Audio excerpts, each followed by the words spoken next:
All right, we're back showing BK on the Chiefs. Stephen Serda sitting in this week for Ron the Show Hughley. I'm BK. I don't think people are laughing anymore, Serda, on my take that the Chiefs are. I'm as in on this team as I have been in 3 years. That's what I was talking about. Now, I was wrong about the prediction for the game, and so I can't necessarily have it both ways. It showed up earlier than I was expecting, but that's the kind of stuff that I was hoping for as Rashee Rice got back. Chiefs put up 30 against the Detroit Lions. They've now scored 28 or more in 3 consecutive games for the first time since the 2021 season. Mahomes has basically thrown for 260 or more each of the past 3 games. He's averaging like 7+ yards per attempt in these games. He's playing out of his mind. The offense has been awesome. The O-line is really good. Isaiah Pacheco is once again running the ball well. This team just, even if the defense didn't look as good as it did last week, and we'll get to them here in a minute, they looked great against the Detroit Lions after really the first drive and a half. Serda, the Chiefs look like an elite offense again. And I think some of this is about the vibes. The vibes are so much better for the Kansas City Chiefs when they're just out there and things look easy for them offensively. And for the first time in quite a while, they're getting chunk yardage, and it's not hard for them. And I can appreciate your faith in the Chiefs and never allowing it to waver, because I have just been on the side of like, okay, I'm going to believe it again when I see it, because last year I spent the entire season being like, they can turn the corner. They can turn the corner. And they still won 15 games, but the offense was just atrocious all season long. So I've taken the more cautious approach this season, especially with how rough the first 2 weeks of the season are. But yeah, it was, I think, the most impressive all-around game that they've had in like 2 years. Like, that's how good it was. And it was against a team that I think is still one of the best in the NFL.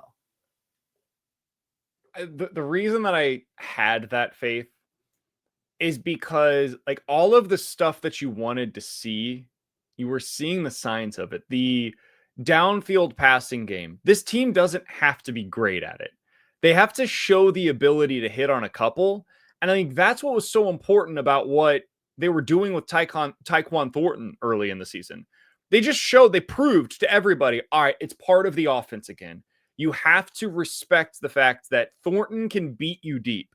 And once they get that, it opens things up for Travis Kelce, who's been awesome over the last few weeks for them underneath. And then you get Worthy, who can do some of this stuff after the catch. And now Juju's being incorporated back into the game plan. And Noah Gray can get his like 2 to 3 catches for, like 30 yards every week. And now the safeties are having to back up, which allows for the running game to become that much more competitive, where you just get, 4.5 yards per carry.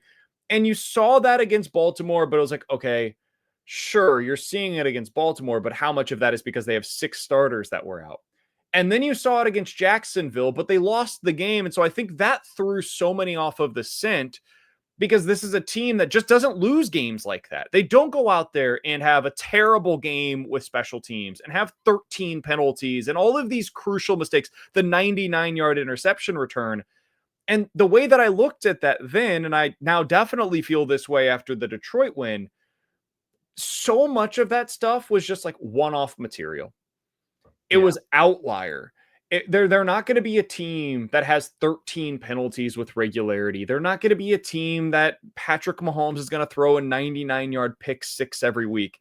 And if that stuff doesn't happen and you clean up even just a couple things, a couple of different areas, the result was always likely to become what we saw a week ago. I just thought maybe it would take some more time to be able to get there, and maybe it would take the return of Rashee Rice to be able to get there. But man, the fact that we have now seen it against Detroit, and the schedule is starting to open up a little bit more here in a couple of weeks. Boy, if you had told me coming out of that LA Chargers game, hey, Chiefs are going to be 3-3 when Rashee Rice returns. The offense is not just going to show you signs, but they're going to have scored 28 or more in 3 consecutive games. Defense is going to start to come around, and you're going to be coming off of a huge win Sunday Night Football against the Detroit Lions. How are you feeling? I would have told you I'm thrilled. Yeah. Thrilled. Because of the way that schedule set up, I would have had a lot of follow-up questions, but man, now that we're here, I don't think you could have asked for a whole lot more given the circumstances that this team had faced in the first 6 weeks of the regular season. And like even that, like the two losses that they have were like, the Chargers, it was just they got flat out outplayed by the Chargers. And then it's like if they win those games against the Eagles in Jacksonville, like we're having a totally different conversation about the Chiefs. And Even sort of, let's not forget in that Chargers game, they lose Worthy yeah, early on in that game. And so they basically, their entire game plan was thrown out the window immediately. Yeah. And so it's like, but even that, like in like the Jacksonville game, they're gonna have mistake prone tendencies. Like we've seen enough Chiefs football. Like they do that sometimes. Sometimes they just do that stuff and it's frustrating and annoying. But even like Mahomes, who's now all of a sudden skyrocketed to the top of the MVP odds, like he's thrown 2 picks on the year, and both of those picks were crucial game deciding picks. Like they lost that Eagles game when they were inside the 10-yard line and Travis Kelce can't hang on to a football. And then they almost return it for a touchdown and game over. And everything shifted in the Jacksonville game on the 99-yard pick six when Mahomes just misread it and forced a ball in there that he had no business throwing. And like, it's without those single 2 mistakes, even like not accounting for all of the other mistakes that compiled on top of those things, it's like they'd still be a 1-loss football team. And so, yeah, it's an outlier because they still totally have the ability to overcome the games where they do have those mistakes. It was just they happen to be 2 critical ones that cost them wins this season. And now the offense actually looks easy again for the first time in years. And I think that's what's really scary for everybody across the league. I think what we also have to remember, last year was the outlier. That's not normal what the Chiefs did, where they basically went 15-1 whenever they played their starters, and all of those close games they won. You go back to 2023, there were weird games that season. They lost 24-9 to the Denver Broncos. They lost on Christmas Day and looked totally dysfunctional against the Las Vegas Raiders. You go back to 2022 in that season, they lost that weird game early on in the season against the Indianapolis Colts. They had no business losing that game, but they could do nothing on the ground and found a way to lose. That Cincinnati Bengals game, just frustrating as hell, and they found a way to lose it. The Chiefs have these games, 27-3 against Tennessee. Remember that a couple of years ago in 2021? They have weird games where they don't show up for whatever reason. And last year they didn't. And so I think we come off of that and we assume, well, that's now the new normal. They're going to play like that consistently moving forward, when in reality, that was the outlier season compared to what it's been really the entire time that Andy Reid has been here. And I would say this is what it is for everybody across the NFL. Very rarely do you see teams go 15-2, 16-1, etc. So it was always going to be tougher this year when it came to the overall record. The schedule was just absolutely absurd this season for the Chiefs. And now as we zoom out a little bit, Serda, and you look at the AFC that the Chiefs are competing in this season, Chiefs are 3-3 right now. In some seasons, that'd be pretty tough to come back from, especially for the number 1 seed, some of the things that the Chiefs typically strive for. This is not one of those seasons. You're a game back of the LA Chargers for first place in your division.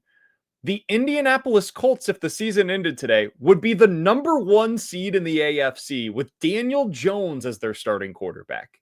The Buffalo Bills defense is addicted to allowing points right now.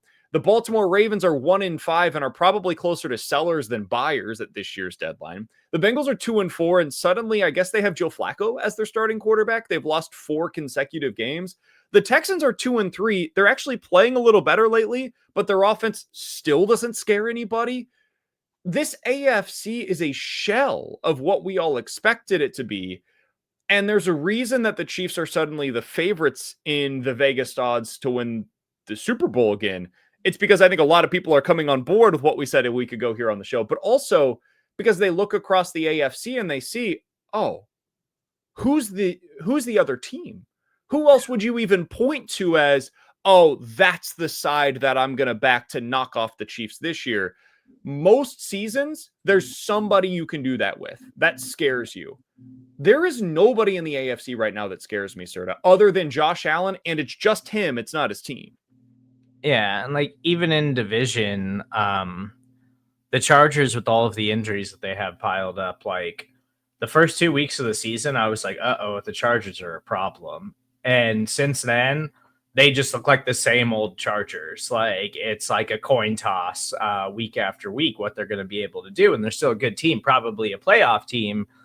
But until that team gets healthy, they do not look like this same team that we saw in the first 2 weeks of the season. I think the Broncos are a little frisky. Like they're coming on, and I feel like they're a little bit better than like the notoriety that they've even gotten. But I still think that Bo Nix has legitimate limitations as a quarterback. And yeah, the rest of the AFC, it's like if the Chiefs played the Jags again, they'd win that football game. No one's going to be scared of Daniel Jones come January, the same way nobody was scared of Sam Darnold and the Vikings last year, even though they had one of the best records in the NFL. And then like a lot of people, like the 4-1 Steelers coming into tonight, a lot of people are still going like, well, as soon as the Ravens get Lamar Jackson back on the field, the Ravens can go on a run and win that division, because nobody believes in any team in that division. And like the Patriots and Drake May are fun, but they are playing way above their heads right now. And I think they could be a sneaky team, but like that no one expected a 4-2 start. And so, yeah, it comes down to Buffalo, and it's strictly because of Josh Allen, because he's that special of a player. But like they have real problems. Like Buffalo needed to kind of small reset that defense this offseason, like the Chiefs have done a couple of times now, and they just didn't. And their defense is a problem right now. They kept running it back with all these veteran players that they had built around for years and put together like a strong defense. Now all those guys are old and their secondary's falling apart. Their pass rush has never been like overly dominant, and right now it's just not good. Their linebackers are a problem. Like they kept running it back with Matt Milano as if he was going to stay healthy, and he never stays healthy. And it's just bad on that side of the ball. And then their offense has become pretty predictable. It's like if you could slow down James Cook in the run game, they don't have any pass catchers that scare you. And so aside from Josh Allen being Josh Allen and making insane plays and like trying to drag that team to the finish line, if you give them any problems at all and slow them down, they don't have any pass catchers that can go get you easy wins, because their offense just isn't built like that. It's all built around Allen just peppering the ball all over the field and making incredible plays. Like the Bills are in trouble. Like, and I don't think enough people are talking about it. Like, I don't think they're a very good team, but they'll still get dragged to the postseason because Josh Allen's that special. Yeah, it reminds me so much offensively. Like last year's Bills offense felt kind of similar to the 2022 Chiefs offense, where you never knew where the ball was going, and you look at the pieces and you're like, I don't understand why this works as well as it does, because nobody's elite. Nobody in that offense was elite a year ago. And they mostly have the same pass catchers this year that they had last year, but it feels so much different for them offensively. It feels so much harder. And that's where it reminds me a little bit of what the Chiefs ran into in 2023, where the Chiefs mostly had the same weapons as they did in 2022. It did not feel the same way as it did in 2022. It was different. And the Chiefs were propped up that year because they had this all-world defense. I mean, it was unbelievable what they were able to do on that side of the ball. The Bills don't have that luxury of having another side of the ball that can just say, hey, we got it. We'll give you your time. And then you get to the end of the season and you have this obvious identity built and you know how to win that way. The Bills don't have that luxury, so they have to keep trying to figure this thing out offensively to find a way to get to 27 to 30 points. Man, the Chiefs never got there. They never figured out a way to get there, and I don't think that the Bills have that in them either. And their big fixes on defense the past few years have just been, let's go sign a 30-plus-year-old pass rusher to a big contract. Like, they haven't, the decisions that they made on the defensive side of the ball are kind of insane. Whereas like the Chiefs just every year, hey, we're going to swing on guys in the secondary. We're going to try to add defensive line depth in the draft and develop young guys. And then that's why the Chiefs have stayed healthy on defense. And despite even losing key players over the last couple of years, they've still managed to maintain like some level of play on that side of the ball. And I still think like there's a way for the Chiefs to like piece this thing together on the defense that like we haven't seen the best of their defense yet. And the Bills don't feel like they have any answers on that side of the ball. The other thing that I would add, the Chiefs cashed in on their lottery ticket better than the Bills did. Like the Chiefs and Bills had such a similar build over the last last 4 years, I would say, just different timelines. The Chiefs just got there quicker than the Bills did because the Chiefs had to pay Mahomes earlier than the Bills did with Josh Allen. But when the Chiefs traded Tyreek Hill, they cashed in that lottery ticket with the draft picks and they hit on them, man. And that's ultimately what built this defense that we've seen over the last few seasons was that cheap, cost-controlled talent that's on that side of the ball in large part from that specific draft. Meanwhile, the Bills, they've missed on many of those picks. And the talent that they were able to get in return, it's not at the same level as what the Chiefs were able to get. That's a huge part of this. And it is a credit to Brett Veach. I know everybody said through the first 3 weeks, like he's the worst guy in the world. He's so terrible at his job, but it's really hard to maintain this level of competitiveness when you have, yes, even a Patrick Mahomes. Nobody has done it this long. This is when dynasties typically start to fall apart and you see a talent discrepancy. The Chiefs have maintained in a way that very few can or have. Yeah. And it's just so stupid thinking back now because all those people that were saying, oh, Brett Veach, it's a travesty, like the lack of talent this roster has over the first 3 weeks of the season. Now everybody's like, oh, see, Veach has still got it. He's GM in football. When a month ago it was, he's one of the worst drafting GMs in football. The Chiefs haven't drafted blue chip talent whatsoever. Like, just totally disregarding like L'Jarius Sneeds and Trent McDuffie's and Josh Simmons, like all of these guys got like as if Rashee Rice, Xavier Worthy, like the Chiefs have drafted plenty of talent in recent years, and they've been one of the best drafting teams in the NFL. It's just really hard to find superstar caliber players, it turns out. Yeah, and especially at 31, 32, which is where they've generally been drafting. To put a fine point on this, I like using a statistic called DVOA. It's just a nerdy number of basically saying how good are you relative to your opponents. It adjusts for who you play on a week-to-week basis. And this year, if you look at their rankings, just overall 1 to 32, it's basically a power ranking system. The top 7, only 2 of them are from the AFC. It's Seattle at 1, Indy at 2, and then Detroit, LA, Kansas City at 5, and then Washington and Green Bay. Only 2 AFC teams in the top 7. And that feels right, given what we have seen from this conference this year. It's so much more top heavy in the NFC than it is in the AFC. And it's opening up this huge window once again. I think this is as wide open as the AFC has been for Patrick Mahomes to be able to run through since he has taken over as the starter for the Kansas City Chiefs. And it feels inevitable. It feels inevitable once again for the Chiefs to make it back to the Super Bowl. All right. The Super Bowl path continues this week against the Las Vegas Raiders. It is technically a rivalry week. I don't have a whole lot of juice going into this game because the Raiders are so bad, Serda, but we can break this thing down in every way possible. We've got to start with one of the very few negative stories that's come out about the Chiefs this week. And negative feels almost wrong, but confusing, concerning, I guess would be a better way maybe to frame it. This Josh Simmons thing. So 2 weeks ago, he was listed as questionable prior to Monday Night Football. It was a late addition to the injury report.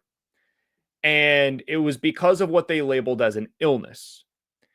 And then this past weekend, we get the report on Sunday, hey, Simmons went back home. he's not with the team and will not be starting against the Detroit Lions. And basically ever since, the only thing that the team is saying is, hey, we're handling it. No updates. And anybody that's close to the team is basically saying, hey, not sure what's going on here. So we don't have a firm update on when or if Josh Simmons will return. I know Mahomes said, like, hey, I'm praying for my guy. After the game, I think it was Drew Tranquil who said that they dedicated that win. Or no, maybe it was Leo Chanel who said they dedicated the win to Josh Simmons. I don't know what's going on there, but I hope everything ends up okay with Simmons, certainly. And on a just purely football perspective of this thing, selfishly, Serda, man, I'm bummed out that we don't get to see this full offense together. And I hope we get to see it soon because we finally get to see the return this week of Rashee Rice to the lineup. Hollywood Brown, he's finally playing well in a Chiefs uniform. Xavier Worthy looks good once again. Travis Kelce is finding his role, and they figured out the left tackle situation for the first time in like 4 years. So I was thrilled to see all of that on the field together. And then now another shoe drops where I don't know when we'll be able to see that. It's in all seriousness, like I do hope everything is okay with Josh Simmons and they get this figured out and he gets back to the team because obviously he looks like he's a special player and could be a special component of this team that looks like it is ready to just take off right now. But also like there's always got to be something with the Kansas City Chiefs. Like it can't just all be right, you know? Like it can't just all work and fall into place and like be magical. Like there's always got to be something else to talk about that doesn't strictly have to do with the football part of it. But you know, I think Jalen Moore was really good last week. And all the people that were complaining about all the money Brett Veach spent on Jalen Moore, like now everybody's real happy we got a guy like Jalen Moore to step in who didn't even know he was going to play last week until the very last minute, steps in and I thought did great against a tough defensive line. So I do think that like they're going to be fine there moving forward, which is great because last season we would have been like, oh no, like this is like this could like tank the entire offense or something. But this year, I think it's a different story, and we got a glimpse of that last week. So I think it'll still be okay against the Raiders. And you know, Max Crosby's a monster, but the rest of that defensive line, like you can win against, and so I think they can weather it here in the short term, and hopefully they do get this figured out and he gets back, and then we get to see what this thing actually looks like when they actually have all the pieces on the field. It has been interesting to watch because, I mean, I mentioned the Thornton element with the deep ball and Hollywood finding his way. Like those things are all important, don't get me wrong, but I think the biggest change from last year to this year is just the trust that Mahomes has had in his offensive line. He's willing to take that extra beat to be able to find somebody. He just seems so much more confident in his protection than he has been in really quite a while, but definitely compared to what he had a year ago. So I hope that maintains with Jalen Moore in there. I think it looked pretty good. I agree with you, Serda, last week. I think some of it was they protected Jalen Moore pretty well. I mean, they played a lot of 12 and 13 personnel where they were getting multiple tight ends out there, and at times they were helping with chips or running some sprint outs away from that side of the ball. They were running away from that side a decent amount as well, with Aiden Hutchinson being the guy that, hey, let's just not run at that dude, which is probably a good game plan idea. So I'll be curious to see what they're able to do this week against a guy like Max Crosby and what the game plan looks like. The other thing that's noteworthy here, they have a full week to prepare for it this time around. Whereas last week, I mean, it was the day of the game that they found out Simmons wasn't going to be available. So I do think that helps a lot as you're able to build more into the game plan on what that can look like.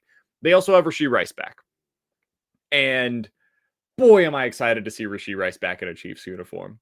He was early on last year on this crazy torrid pace. He finished the 2023 season, of course, on just an unbelievable pace as well. He's a legit number one wide receiver in the NFL. That I think we have almost forgotten how good he is, especially after the catch, because it's been a while since we've been able to see him in a Chiefs uniform.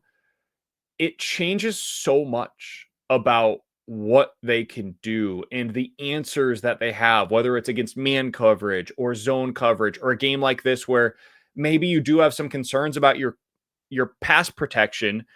And so instead of having to go over the top to Thornton or trying to get these intermediate routes to a guy like Xavier Worthy, these longer developing plays, dude, just get Rashee Rice the ball in space and let him get up the field and get after it in these yard after catch opportunities where he's working against a linebacker out of the slot or something.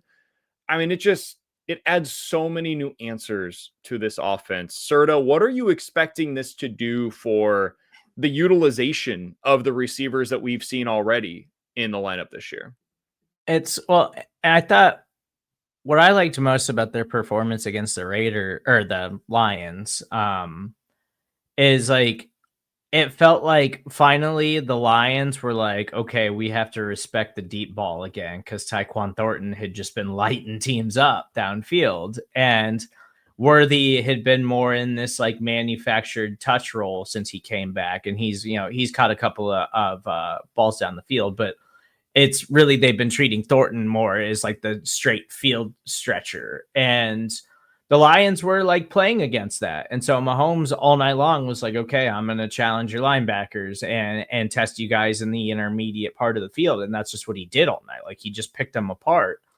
And so we're seeing more teams like have to do that. And now when you got Worthy in this expanded role and he's more comfortable in the offense, and we've seen what that looks like, then you bring in Rashee Rice, and Rice is going to step into more of like that Juju role. But like, and Juju's been really good. Like, honestly, like he's actually been like a pretty important component to this thing. While they were navigating the Worthy injury and Rice being out and suspended. And so he's going to step into that, but I think it's going to be more like prime Travis Kelce type of usage where he's going to win in the short intermediate part of the field. And then they're going to be like, all right, break a tackle, big dog, like go get some yards after the catch. And Rashee Rice showed last year, he is really, really good at that. And he is tough to bring down. And then maybe we'll see him win downfield a little bit, but he's just going to be a reception monster. Like he's going to be what prime Travis Kelce was to this offense. And then you factor in Kelce and him playing really well now. Like maybe he sees a decrease in usage a little bit. But Rashee Rice is just like, he's going to be that important. They've got enough guys now to where Mahomes can like spread it around. So I don't think it's going to be like last season where Rice was just getting like 15 targets a game when he was playing. But he should easily get 10 targets in this offense because he's going to be Mahomes' like go-to safety valve type of player. I will be interested to see what the usage looks like just in terms of the snap counts, because I remember a few weeks ago I had mentioned, hey, I'd rather see Thornton out there over Hollywood Brown.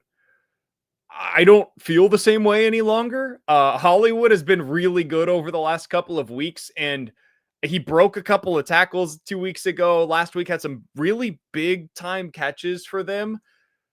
I wonder if we see Tyquan take such a big step back in his usage, and instead he's just like a 5 to 10 snap a game guy. And when he comes in, you know exactly what's coming. He's just going to be somebody that opens things up over the top. And then I think Juju still has a role for this team. I think he's still going to see a decent number of snaps because I'm with you. Some of what he does, you can replace by Rashee Rice. Some of it, though, is like the rub routes, right? You get into the lower red zone, you're at like the 4-yard line, and you need somebody to just go set a pick. That's not, they don't want it to be called that, but it's a pick, right? He's awesome at that. He's so good at it. And the natural rub route stuff, he's awesome at. He's a great run blocker. The screen game, he is a really good blocker in those situations as well. And if you're only putting him out there for those plays, it's a tell for the defense. So you need him to be out there on other stuff you're doing as well. So I actually think you could still see a decent amount of Juju. I wonder, and I don't know if this will be the way that they go about it, but at least for right now, because I don't think he's fully healthy, I wonder if you see a little bit of a step back in Xavier Worthy's snap count over the next few weeks prior to the bye week. Hey, let's get you fully healthy. Let's make sure that you're good to go.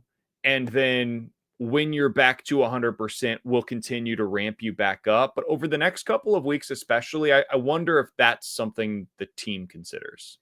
I do think that'd be smart because like he looked slow like against the Lions. Like, and I think that's that ankle that he's like playing through. And he just didn't look like he was when he first came back from the shoulder issue. It was like, oh, okay, that's what they're missing. And then it seemed like he was lacking that a little bit against the Lions. So I don't think that's a bad call at all. And like Juju is just this like glue guy. Like the Chiefs always have like one of these locker room guys. Like Clyde was that guy forever.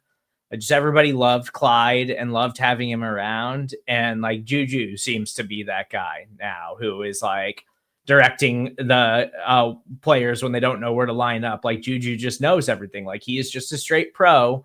They know he's going to be reliable. They know he's going to do his job, and they don't got to worry about Juju when they put him out there on the field. It reminds me so much of Jason Avant when he was with the Eagles. He was just there for like a decade and just always was a 500-yard receiver every year. He never was a great player, but he was just always around. And then he had that year with the Chiefs as well. But for basically his entire career, he spent it in Philly with the Eagles, and it feels very similar in terms of what the Chiefs are getting right now out of Juju. Serda, I know you had one other thing that you wanted to get to on the running back position, because I like what we saw out of Pacheco really each of the past 2 weeks now. Yeah. I don't think you need much more than that. He had 12 carries for 50 yards in this game. If he can give you that every single week, I'm good, man. I don't need anything more. And I see all of these reports that are out there about how the Chiefs are involved in the running back market potentially prior to the trade deadline. As you're seeing that stuff, how are you internalizing it? Do you still view it as necessary, or are you with me on what we've been seeing from Isaiah Pacheco? Oh, like it's certainly not necessary. They've been better. Like they have been better. And like the Chiefs simply aren't an offense where like Isaiah Pacheco is never going to have 120 rushing yards. Like that's just not who they are. That's not how they have to lead. Like they don't need to give a running back that kind of volume. They're perfectly content with splitting this between Pacheco, Kareem Hunt, and then occasionally throwing Brashard Smith in the mix. I would like to see a little bit more of Brashard Smith because I think he's offering more juice than either one of Pacheco or Hunt are at this point. But like, I just don't believe any of these reports that they're actually shopping for a running back. Like Alvin Kamara was straight up just like, I'm going to retire if the Saints trade me. So he's off the market. And then it's like, for some reason, everyone has decided in their minds that the Miami Dolphins would trade Devon Achane, who is maybe their most valuable player right now. Like, and I get that he's a running back. So you think like, oh, well, he's a running back. You could still trade for him. He's a third-year running back who has been one of the best running backs in football since he came into the league. Like, they're a garbage football team, but he's on his rookie deal. Like, you don't typically trade guys like that on their rookie deals. You trade them after you sign them, and then you're bad, and you want to offload contracts. So, like, I don't really know why the Dolphins would even consider that, and I feel like that's something that's just, like, fantasy football landscape made up. And then it's like, okay, Breece Hall, okay. Yeah, the Jets are a bad football team. Maybe they'll trade Breece Hall because he's looking for a new contract, and that would make the most sense. But I'm not interested if I'm the Kansas City Chiefs, who have done so well at drafting and developing, and trading away draft capital for a player like Breece Hall, who I think is still a really good player, who would be amazing in the Kansas City Chiefs offense. But also, like, at times, like, his work ethic and want have been called into question as a player. And, like, none of it makes any sense. Like, why would they, of all teams, be interested in it? Like, the Chargers, I get it. That's because they want to run the football. They want it, like, they've thrown the football a lot more with Herbert this year. And the only reason they're looking at one right now is because they lost their starting 2 running backs. Like, that makes sense for them. It doesn't make sense for the Chiefs, who don't have a banged up running back room, have been getting more out of the ground game now. And oh, they signed Elijah Mitchell, who has been a totally worthless signing so far for them this season. I just don't believe any of the stuff that they're actually trying to go out here and trade and shop for a running back. If they're going to, I think the names that make a lot more sense for them are names that people will not get overly excited about. Like Jerome Ford, he might get traded at Yeah. this year's deadline. He's a backup running back for the Cleveland Browns, and he's been a nice, usable piece over the last couple of seasons. That would make some sense for the Chiefs. You trade like a 6th-round pick for him, and he becomes your 3rd running back and adds some depth just in case anything were to happen to anybody down the stretch. And he can give you 5 carries a game. Okay, I could see that. Devin Singletary, if he were to suddenly become available because Scatterboot has emerged, Tyrone Tracy has a very clear role. Okay, he doesn't really have any future with the that could make some sense for them. I think those are far more likely than a Breece Hall or an Alvin Kamara. I think people are getting overly excited about these big names that you've seen rush for 1,000 yards. I would be very surprised if that's the kind of running back move that the Chiefs are going out there to make. Yeah, and it's now Rico Dowdle's a really popular one because he's coming off of back-to-back monster games, and Chuba Hubbard's coming back, and they just gave Chuba Hubbard like a decent contract. Like, I just don't. If you're the Panthers, I would be like, why don't we just keep both of them? Because our offense has been a lot better when we've been able to run the football. Like, the Chiefs just aren't going to be a run-first team, and this rushing attack that they've had over the last couple of games, it's exactly what they want. It's perfectly serviceable to what they're trying to do, and it's exactly how they want to run the football. They could be up 30-7 and they're still not going to run the football 30 times. Like, it's just not what they do. All right, so that was when the Chiefs have the ball against the Las Vegas Raiders, as you could probably tell by the conversation that we were just having about trading for a running back. That should tell you just how much juice there is going into this matchup against the Las Vegas Raiders. On the defensive side of the ball, when the Raiders have the ball, man, this is a get-right game. I don't know that I would have overly felt that way if the Raiders were 100% healthy, because they do have some weapons when fully healthy that are really interesting. I mean, Brock Bowers might be the best tight end in the NFL right now. Like, as of today, currently playing in their prime, he might be the dude that's the scariest. Jacoby Myers, while not a great player, is a useful player, and he operates in the slot, which is a place that the Chiefs have certainly had their issues with this season. He's a guy that could give them some troubles, but it seems like neither player is likely to take the field this weekend against the Chiefs. So now you're talking about Trey Tucker, who's a deep threat and nothing else. Michael Mayer, who's a fine backup tight end, more of like a blocker, fine underneath kind of guy, but doesn't add a lot of juice. And Ashton Jeanty, who's really, really good, but that's kind of it. So this offense doesn't scare you. Geno Smith is more than happy to throw the ball to a defender if he is pressured at all. This has the classic Spags game written all over it, man. Geno has had issues this year with the blitz. The Raiders' offensive line is not great. He has been pressured a lot when under pressure, when blitzed. This is the kind of game where I fully anticipate front four is going to get home. When they don't, they're going to call some blitzes. When they call the blitzes, they'll get home, and you'll probably get a couple from Geno. And like, I am a believer in the like divisional matchups, like play different type of stuff. I don't even think that comes into play here because it's a new coaching staff. It's a lot of new players compared to last year's team. Like, yeah, Max Crosby's a good player, but like, they just don't have anything on offense. Their offensive line's also bad.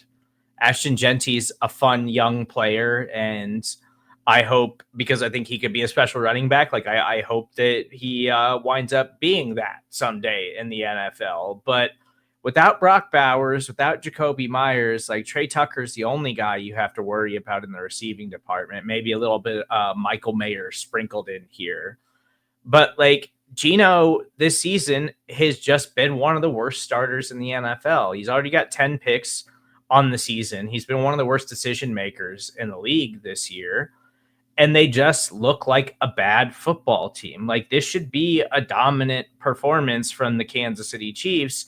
And especially on the defensive side of the ball, like, this is a week to create some turnovers and create some havoc. And really, if you're Spags, tinker around a little bit, test some things out. Like, this is the type of matchup where you can do that kind of stuff because the Raiders are that bad on offense this season. I would like to see, like, Omar Norman Lott. Let's get some more opportunities for him in this game. Like, this is the kind of game where you can do stuff like that. You mentioned tinkering. Last week, they had a ton of 3 linebackers on the field. Let's see what it looks like this week when you go back to your nickel package. Who is your nickel in those scenarios? Is it Trent McDuffie? Is it Shamari Connor? Is it Roland Wallace? What are you going to do in that area? I also want to say this real quick because we haven't talked much about them at all. The Chiefs' safeties have been awesome so far this year. And Brian Cook in particular is probably not getting the love that he deserves, the recognition that he deserves. The guy's been great. I was really concerned coming into the season what it was going to look like without having a veteran like Justin Reed back there. Man, it's been surprising how good they've been. And Jaden Hicks is barely seeing the field right now. I think he played like 5 or 10 snaps last week. So the fact that they're getting this kind of production out of the safeties is also highly encouraging. They're going to need to have a big week because Trey Tucker, we mentioned him. The one thing that he does well is he goes deep. You better keep that 2 deep coverage, keep that over the top, make sure that you're ready to go at a moment's notice because that guy's going to be flying deep all day long. And I think what we saw last week, Jaden Hicks did only play 11 snaps last week. It was 20% of the defensive snaps. Like, Shamari Connor's been rotating into like kind of a safety hybrid role a lot more, which is where we want him to be. Like, he can be an effective player like that. He is not a one-on-one straight up nickel corner. And we saw, and maybe this was just a straight matchup thing because they wanted to get McDuffie on Amon-Ra St. Brown last week. But like, also Spags, it worked. So maybe we should do that more often. So like, I hope that it wasn't just a straight up, like, this was something that Spags identified and did specifically in that matchup because that's the Lions' like easily best wide receiver, and he is a strictly slot player. And so they wanted to get that matchup with McDuffie. But hopefully we see more of this because I think that's where the Chiefs defense is going to be the best. Like, Brian Cook, like, I've been hard on Brian Cook, and he has been awesome this season. I really expected to see more of Jaden Hicks, and I think he can still develop into like a really strong player for them, but he's also very young and they were asking him to shoulder a lot. Like, this is the role Shamari Connor was born to be in. Like, he can play this role and play it effectively. And so let's see more of that. Please, Spags, like, please, can we just do that more often? It's been encouraging for sure. I'll be curious to see what it looks like this week against the Raiders. Is there anything else that scares you about this offense? Like, let me ask this a different way. Is there anything about this matchup that scares you not named Max Crosby? No. I mean, like, even for, like, I just, without, like, I think it's a different story if Bowers is in there. Sure. Because like he had a big game against the Chiefs last year, and I think like when he's healthy, he is that special of a player. He's a matchup nightmare too. Like, you can't put a linebacker on him because he's too fast. Corners are too small. Yeah. Safeties will get lost in coverage. There's just nothing that this team has as an answer for him. And I think it was week 2 when he got hurt. Like, he went nuts in week 1, then got hurt in week 2, then tried to play through it, made it worse, and hasn't been back since. So like, without him, like, there's nothing else. Like, I think for the Chiefs to like lose this football game, it would take like multiple turnovers and Ashton Genty rushing for like 200 plus yards. And I just simply don't see that happening the way the Chiefs played last week against the Lions. By the way, I've seen a lot of stuff floating around, and I think a lot of national people are doing this about how bad the Chiefs are against the run. Guys, this defense is not bad against the run. They're bad against scrambling quarterbacks. That's where a lot of those numbers are coming from. Like, look back at what happened against the Chargers in week 1. Look at what happened against the Jaguars and Trevor Lawrence. It's the EPA numbers that you're looking at. They are heavily skewed because of these rushing quarterbacks. So please do more than 5 seconds of research to look into this. The Chiefs' run defense against running backs, like designed runs, has actually been really good so far this year. They've just gone up against some rushing quarterbacks that have been able to get them on the ground. Yeah, like that is frustrating because they've been really good against running backs. Scadaboo's like the only guy that's had any level of real sustained success against them. Everybody's still complaining about Derek Nottie, and I get it, but like they've actually been really good against the run game. Even like the Jaguars game, it was weird, but Travis Etienne had 12 carries for 48 yards in that game. That's fine. You can live with that as a defense. So there's not a whole lot here that scares me. All right, I will pull one out of Ron's playbook. Serda, go ahead and cue up my music. It is time for the game that is sweeping the nation: certified or imposter. This week, the question is this: certified or imposter? Christian Fulton is going to go down as the worst free agency addition of Brett Veach's tenure with the Kansas City Chiefs. Serda, is that certified or imposter? I'm going to go with imposter. One, because I think it's Elijah Mitchell. I know cost effectiveness. You could make the argument Christian Fulton matters much more, but like there was other guys available that like could have actually made a dent on this roster in the running back position. But I think too, like everybody made a big deal about him being inactive last week, and it was after him practicing all week, and it was like, oh, he's a healthy scratch. And I just don't believe that a player making that kind of money is like there is legitimately getting healthy scratched because like he's simply could not be effective in any way on the field. Like to me, it's like the player that's had injury problems his entire career, coming off of a healthy season last year. He played the best he'd ever played in his career. That's what got him a deal with the Chiefs. And he's their prototypical body size, athletic profile type of corner. He's just missed so much time. Like he was out all of training camp and then barely played to start the season, immediately gets hurt again. And now it feels like Noel Williams is on the rise and looks like he is a legitimate player for them. And where we saw snaps increase last week after it being down the week before. And I think Noel Williams has made the case that like, oh, I need more playing time. I need to be involved in the defense more because he looks like a legitimate player for the Chiefs. So I think the ascension of Noel Williams has helped them try to play it safe a little bit here with Christian Fulton. And maybe he doesn't ever like manifest in any way in this defense. I'm just not buying into the idea that like he was a full-blown healthy and active because the Chiefs are just totally moving off of him as a player at this point. I'm not ready to go here just yet because I think it's still Anthony Hitchens. I think that is my current leader in the clubhouse for the worst free agency addition by Brett Veach would be Hitch. But man, we are trending in a bad way right now with Christian Fulton. 10 mil a year, big money even going into year two. It's basically guaranteed. And he's not yet done anything for you. And we're 6 weeks into the regular season.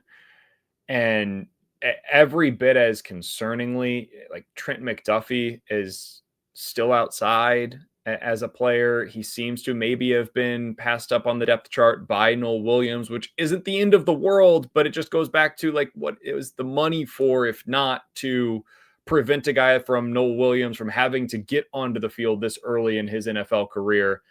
And maybe most importantly, it's $10 million that could have been spent elsewhere if this was the production that you were going to get out of Christian Fulton. I will like hold my hand up. I was somebody that sang the praises of Brett Veach for making the move. So this is not me retroactively saying like, you screwed this up. How could you not have seen this coming? I don't know how anybody could have seen this coming. It's injury related and maybe a lack of effectiveness. I'm not totally sure there, but most of this is injury related. So you couldn't have foreseen this. But man, thus far, it's been ugly in terms of the return on investment for Christian Fulton. Hopefully that changes sooner rather than later. All right, Serda. Chiefs versus the Raiders, prediction time. Noon kick, a rare noon kick for the Chiefs in this one. They are currently a 12.5-point favorite. My God, 12.5 points against the Las Vegas Raiders. How do you see this one going? I just don't think this is going to be some type of like mess around game where it's way closer than it needs to be and they're playing sloppy and acting disinterested. Like we played that game with the Raiders before, and even then, like this is not that kind of Raiders team. Like they are really that bad, especially with the injuries that they're dealing with. Their offensive line is just brutal, and I think you're going to be able to catch Geno Smith. Like Spags is going to disguise some of these coverages. And based off of what Geno has shown us this season as a decision maker, like you can get some turnovers. And I think this should be a dominant win. So I'm going to pick the Chiefs to win 30-7. Whew. I think the Chiefs are going to win as well. I think they win big. I do think they end up covering the spread, which is a huge 12.5. That's a lot of points. I looked this up because I was curious. When was the last time the Chiefs were favored by this many points? It was actually last year against the Raiders. And they ended up winning that game 19-17. So they obviously did not cover, but this is the biggest spread for the Chiefs. They only had one game this high last year. That was the Black Friday game, if I remember correctly. I've got the Chiefs winning this one 31-13. I think the Raiders get a little bit late, but otherwise it's pretty comfortable for the Chiefs all game long, and they get a big victory, much needed. And you end up feeling good about this thing going into the following week against the Washington Commanders, which holds a hell of a lot more juice. That one will be far more interesting to be able to break down. We will certainly do that for you right here on Show and BK. For Stephen Serda, I am Brandon Kiley. We are